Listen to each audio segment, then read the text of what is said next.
पहाड़ियों के बीच बसे एक छोटे से गांव में लियाम नाम का एक छोटा लड़का और उसकी छोटी बहन एम्मा रहते थे। लियाम एक जिम्मेदार और देखभाल करने वाला बड़ा भाई था, जो हमेशा एम्मा का ख्याल रखता था। वे अविभाज्य थे और एक बंधन साए थे जो गांव के प्राचीन ओक के पेड़ जितना मजबूत था। एक धूप भरी सुबह लियाम और एम्मा ने एक भव्य साहसिक यात्रा पर निकलने का फैसला किया। उन्होंने अपने पसंदीदा सेक्स के साथ एक छोटी पिकनिक टोकरी पैक की और पास के जादुई जंगल की ओर चल पड़े। कहा जाता है कि जंगल जादुई प्राणियों और छिपे हुए खर भरा हुआ था और बच्चों का दिल उत्साह से भर गया था। जैसे ही वे जंगल में अंदर गए, भाई बहनों ने जंगल के फर्श पर एक चापल पक्षी के बच्चे को पड़ा देखा।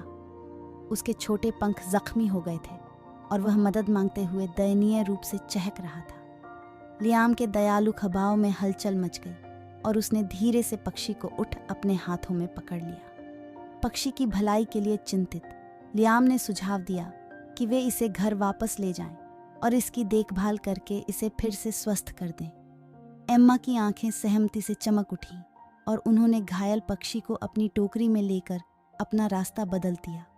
अपनी आरामदायक झोपड़ी में वापस लियाम और एम्मा ने टहनियों, पत्तियों और मुलायम पंखों का उपयोग करके छोटे पक्षी के लिए एक अस्थायी घोंसला बनाया। उन्होंने लगन से उसे कीड़े और पानी की बूंदें खिताई, उस पर प्यार और देखभाल की वर्षा की।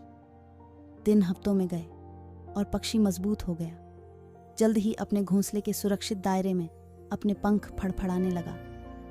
एक दिन जब भाई बहनों ने अपनी खिड़की के बाहर एक शाखा से दूसरी शाखा पर पक्षी को छलांग लगाते देखा तो उन्हें एहसास हुआ कि इसे आज़ाद करने का समय आ गया है।